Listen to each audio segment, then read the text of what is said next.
Maintenant qu'on a conclu les affaires, je suis très content de vous présenter l'honorable Seamus O'Regan Jr. Il a été élu député de St. John's South Mount Pearl en 2015. Il a servi comme ministre du Travail, ministre des Ressources naturelles, ministre des Services autochtones et ministre des Affaires des anciens combattants et de la Défense nationale.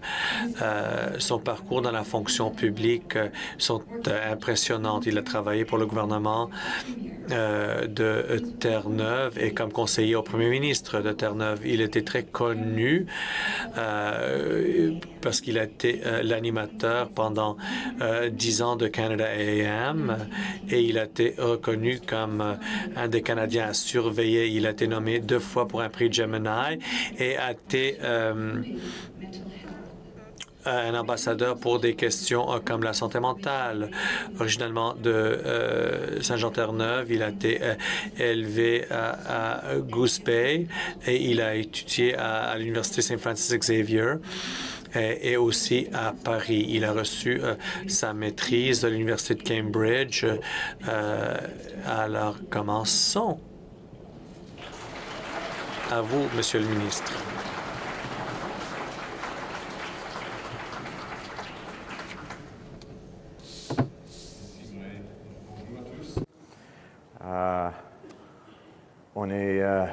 On est chanceux d'avoir des organisations comme vous au Canada. Vous faites une vraie différence. You're helping seniors with Vous aidez les aînés à vieillir dans la dignité.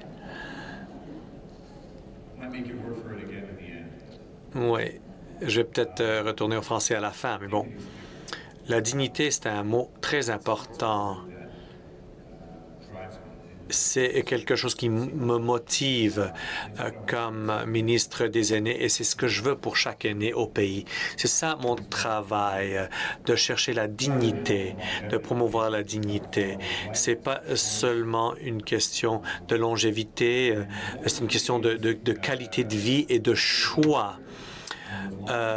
Les Canadiens et les Canadiennes vivent de plus en plus longtemps et donc le soutien de ces aînés va exiger beaucoup de travail de nous tous et de nous toutes. Et c'est pour cela que vous êtes tous ici aujourd'hui, pour défendre la sécurité financière des aînés, pour leur santé et leur bien-être, pour que les retraités fédéraux puissent vieillir dans la dignité.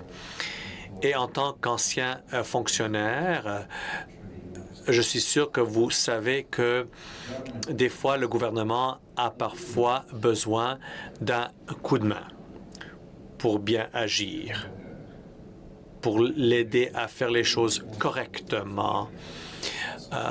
L'été dernier, pendant des négociations syndicales, j'ai dit, bon, un coup de main avec un peu de force.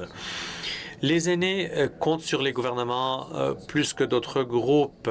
Les aides aux revenus, les soins de santé, l'accessibilité. Sans eux, il n'est pas possible de vieillir dans la dignité. Cette réunion et que vous avez eu ces conversations importantes. Hâte de répondre à vos questions. I welcome your questions. Alors, j'ai hâte à répondre à vos questions. Merci de votre temps et merci de m'inviter.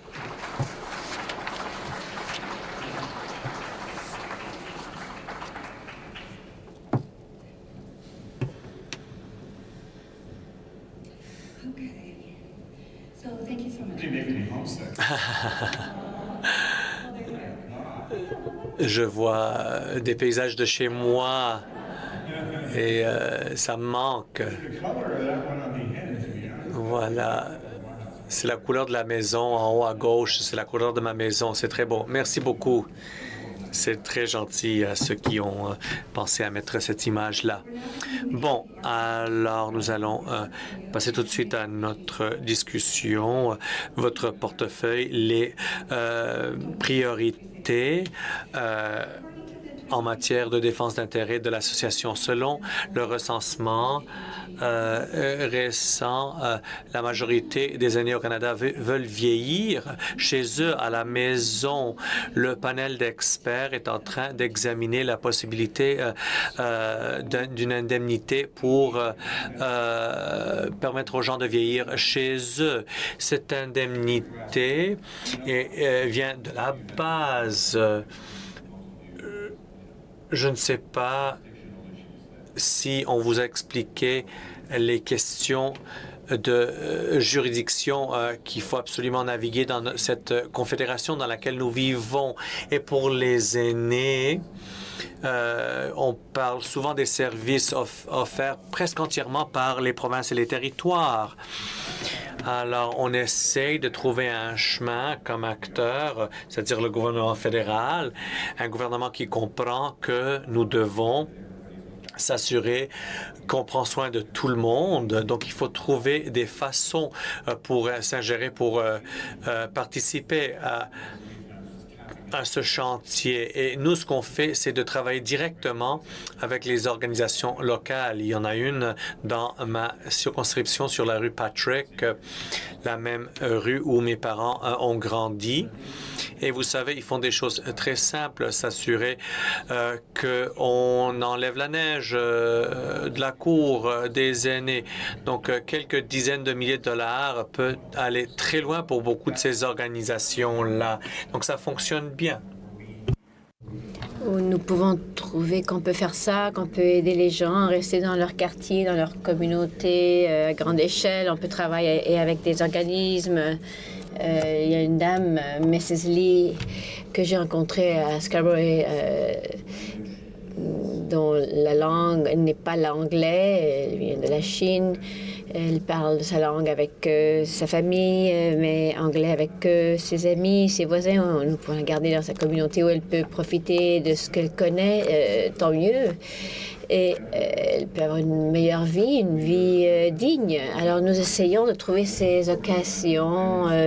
C'est un programme qui s'élargit et nous travaillons avec les organismes directement. C'est beaucoup de travail, mais très important. Oui, mais de notre côté, c'est bien de pouvoir parler. J'apprends beaucoup, tout comme vous. Ce n'est pas nécessaire que je vais vous dire comment les choses peuvent se troubler. Et il y a un certain travail qu'il faut faire avec les gens sur le terrain. Il y a des gens formidables que j'ai rencontrés partout au pays qui font de très belles choses et qu'on essaie de trouver comment les soutenir financièrement d'une façon durable sans leur causer trop de problèmes à niveau provincial ou fédéral. Il y a des experts au Canada et à l'international qui ont identifié des lacunes dans les structures des droits de la personne et l'impact sur les personnes plus âgées qui sont établis dans un rapport qui a été publié cette année et qui inclut 8 recommandations et qui est une convention sur les droits des personnes âgées. Quand et comment est-ce que le Canada va s'engager? Oui, nous sommes engagés aux objectifs avec les Nations unies, mais nous sommes membres fondateurs des Nations unies et j'apprécie que maintenant nous sommes préoccupés avec une population vieillissante. Alors j'ai parlé là-dessus. Il faut surveiller cet espace-là. Nous avons beaucoup d'enthousiasme de travailler avec les Nations unies. C'est une priorité partagée. C'est bien. Il y a à peu près 8 millions de personnes qui donnent des soins à un membre de la famille au Canada. Et l'importance de soins payés et non payés sont devenus très clairs pendant la pandémie. Quelques-uns d'entre nous l'avons vécu. Le budget fédéral s'est engagé à avoir des consultations avec une stratégie nationale et pour donner des recommandations pour mieux soutenir l'économie des soins. Comment pouvons-nous nous attendre à ce travail? Le travail a commencé et Je dirais qu'il faut surveiller cet espace-là. Je suis assise à la table et j'espère que je vais pouvoir faire une annonce très bientôt.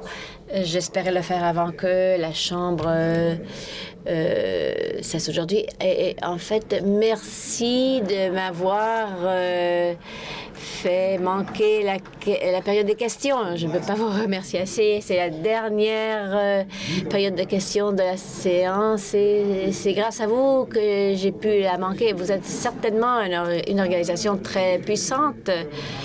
Ils ne donnent pas souvent des exceptions, surtout qu'il y a des problèmes en ce moment Merci beaucoup.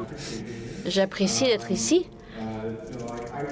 Je voulais vraiment établir cette table ça va avoir lieu très bientôt et nous allons jeter un coup d'œil sur des choses qu'on peut faire à court terme par rapport à l'économie des soins.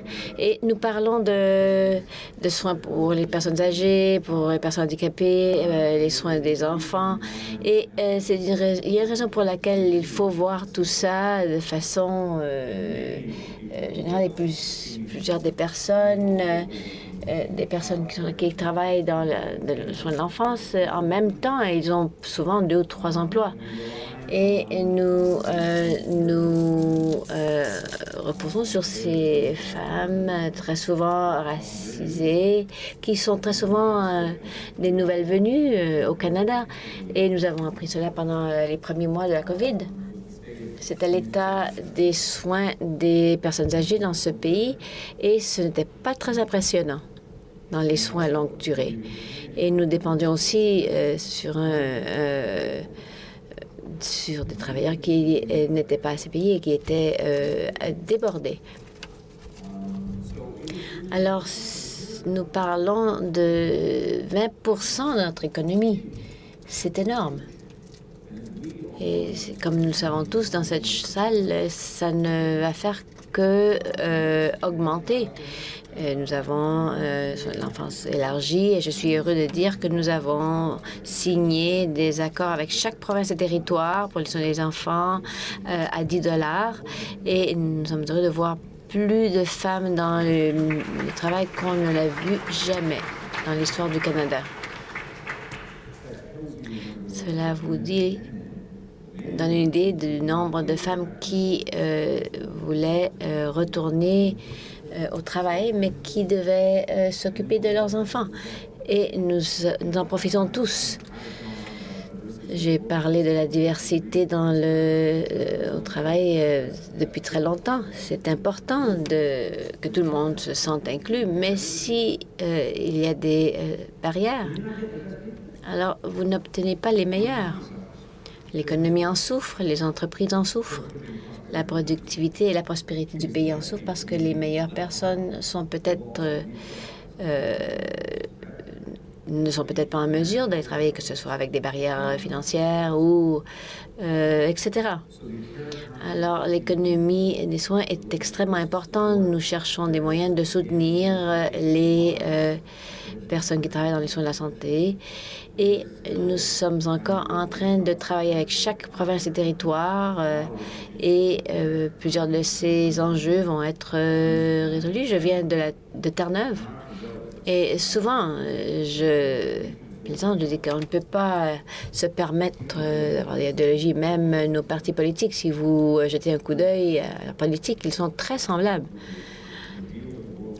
Il faut faire face au monde tel qu'il est, et nous devons trouver des solutions. Je suis une personne pratique. Et ce qui m'amène, c'est de travailler avec les provinces et les territoires parce que nous sommes un pays de la taille de la Californie. Et nous ne pouvons pas nous permettre, dans ce monde, d'avoir des barrières. Et c'est important de reconnaître les juridictions de chacun, de rester dans nos voies, mais de travailler ensemble.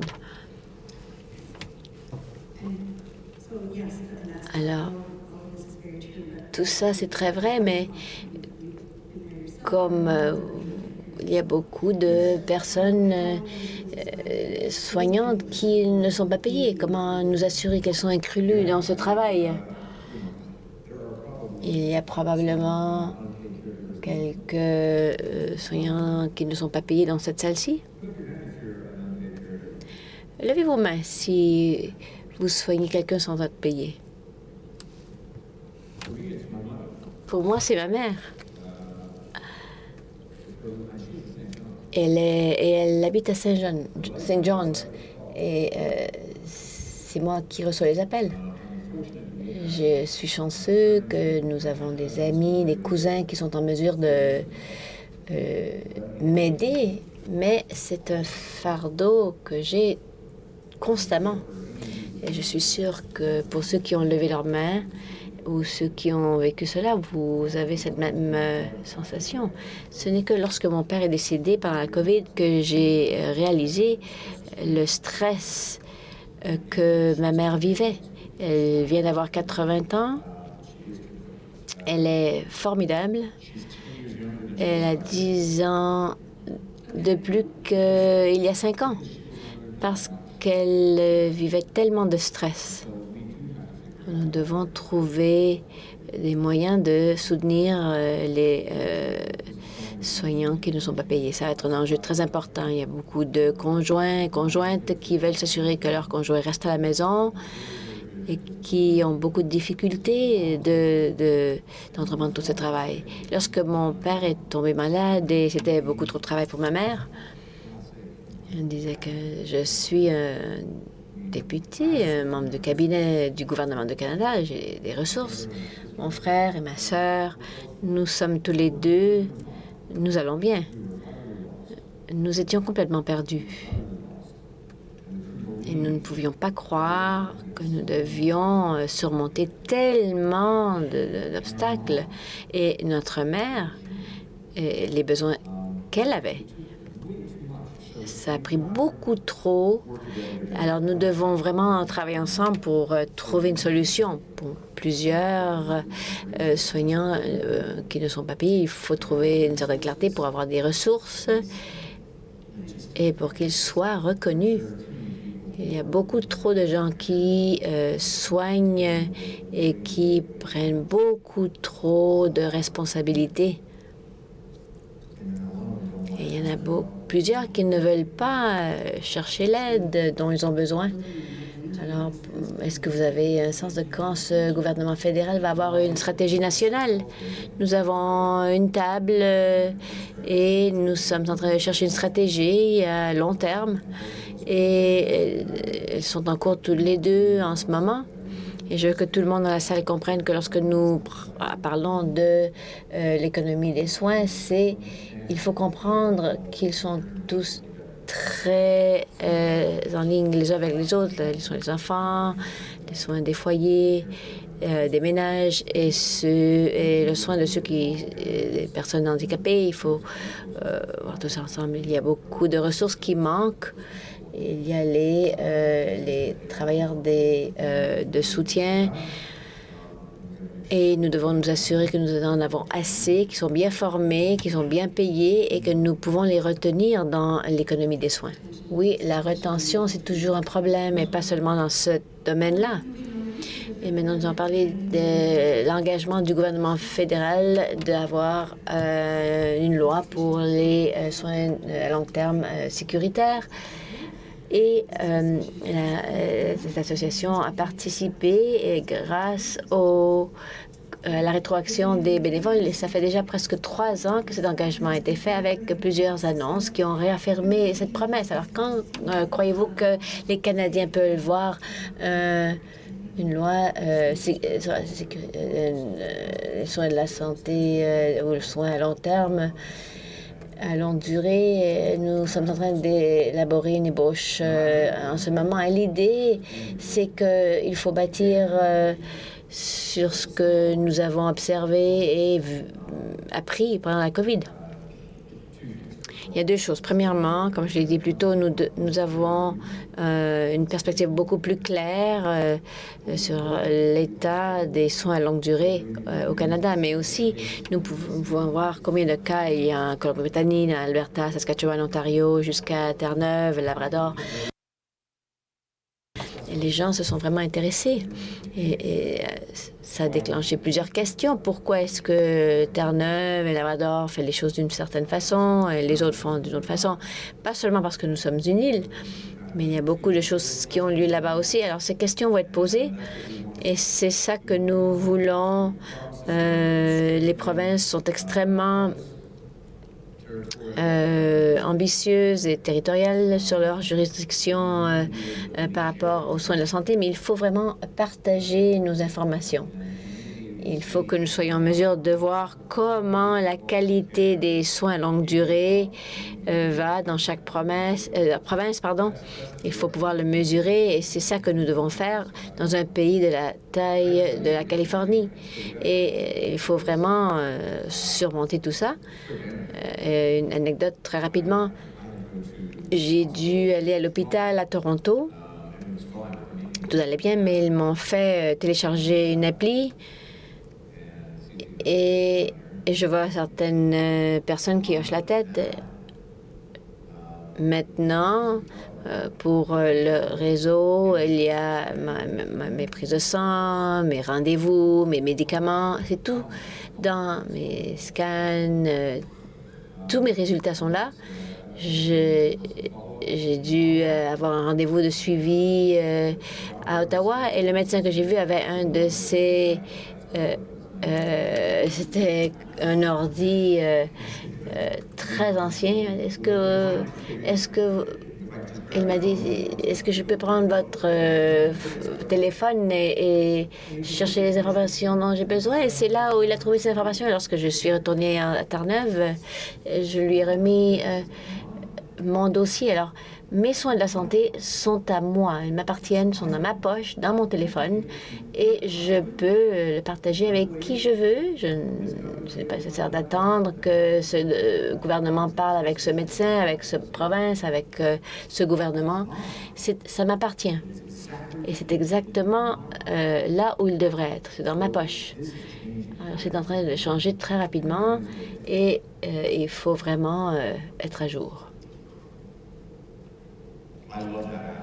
J'aime beaucoup cette appli et je suis vraiment fière. Mais sérieusement, je crois que vous voulez tous pouvoir contrôler votre santé, votre vie. Lorsque j'ai parlé de la dignité, il s'agit d'autonomie, de contrôle. Et plus nous vieillissons, et je le vois avec ma mère, lorsque je parle avec elle, je me souviens de ma grand-mère, elle m'a dit « Vous pouvez enlever mon appart, mais pas ma voiture. » Je n'ai jamais compris jusqu'à maintenant. D'avoir ma santé, toutes ces informations, d'avoir contrôle, que ce soit moi qui le montre à mon médecin, c'est très, très important. Bien sûr, c'est un sens de sécurité, c'est très important. Nous parlons de longue durée, il faut pouvoir gérer tout ça. Peut-être il y a quelqu'un d'autre qui a une version de 1992 aussi.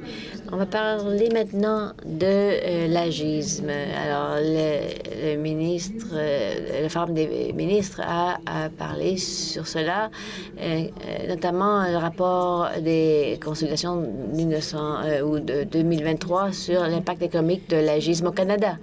Qu'est-ce que le gouvernement fédéral fait pour gérer ce problème? Et je viens d'avoir une réunion avec plusieurs de mes collègues au pays. Nous sommes en train de développer une campagne où nous parlons de ça. Nous venons de trouver une définition de l'agisme. Ce n'est pas très facile, surtout lorsqu'il y a plusieurs parties prenantes. Elle n'est pas avec moi. C'est 4 phrases ou un paragraphe complet, mais c'est une rupture de la confiance dans la relation. Et c'est pour que ce soit avec un membre de la famille, avec un soignant. Ça, c'est deux exemples. Mais c'est là où la confiance est brisée et ça des dommages financiers, mentaux, physiques. Ça peut se transmettre de plusieurs façons.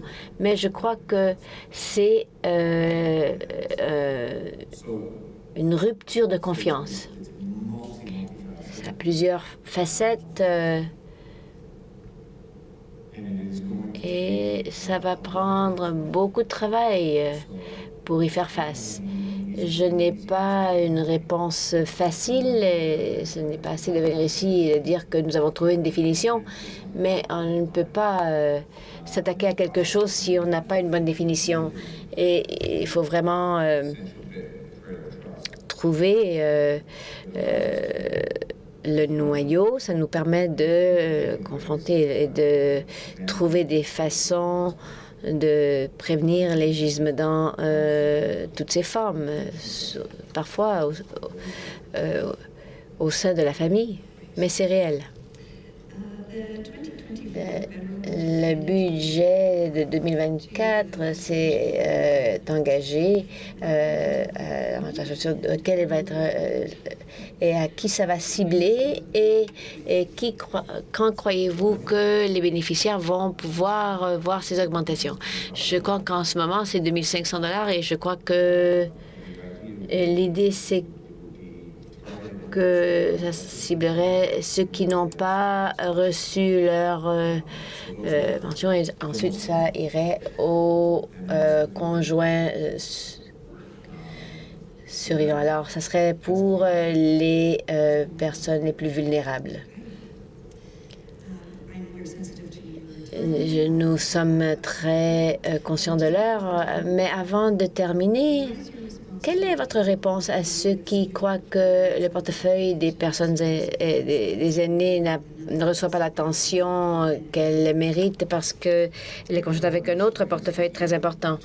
C'est quelque chose que je réalisais dès le début. Je crois que c'est un avantage pour toutes les raisons que j'ai décrites plus tôt.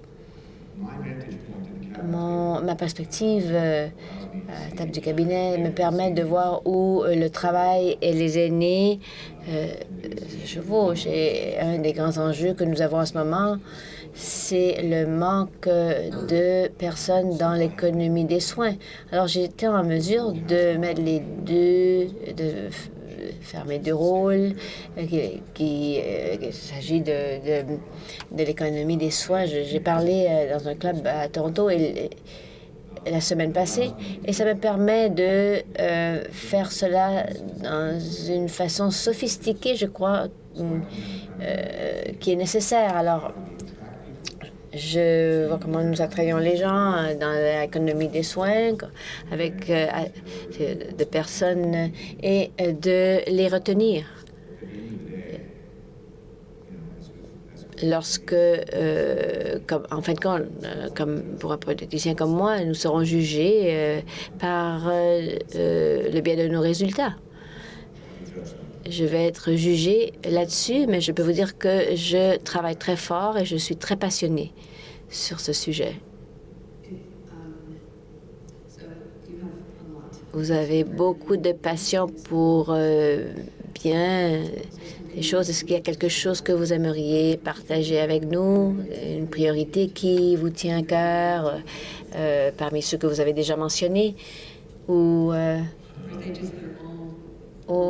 ils vous passionnent tous?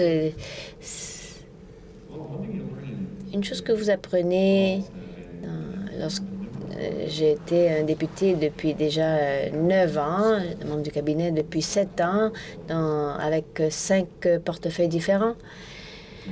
Et c'est l'importance d'écouter. C'est très important. Un des avantages de la COVID, malgré tout, c'est que nous avons été en mesure de communiquer avec beaucoup de gens au pays et de pouvoir les écouter. Alors, il n'y a pas d'excuse. J'ai grandi dans une petite ville, Labrador, et nous pensions que St. John's était une grande ville et c'est eux qui avaient toutes les réponses. Et ça vous donne une certaine perspective. C'est comme ça qu'on voit, beaucoup de gens voient Ottawa ou Toronto et plusieurs viennent d'autres endroits. Même la plupart des gens qui habitent à Ottawa ou à Toronto viennent d'ailleurs. C'est tellement vrai. Et lorsque nous sommes à l'écoute, lorsque nous écoutons ceux avec qui nous travaillons, ceux qui font face à différents problèmes, c'est eux. Et ceux qui sont en première ligne, il faut les habiliter, leur donner la capacité de trouver des solutions, mais aussi de les voir, d'avoir foi en eux.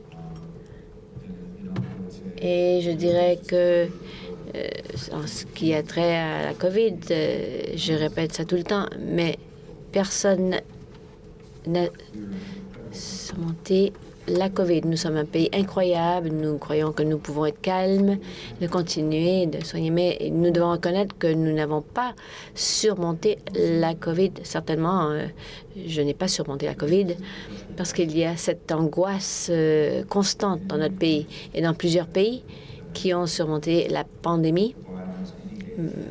Mais il n'y a aucun pays au monde qui a surmonté la COVID mieux que nous.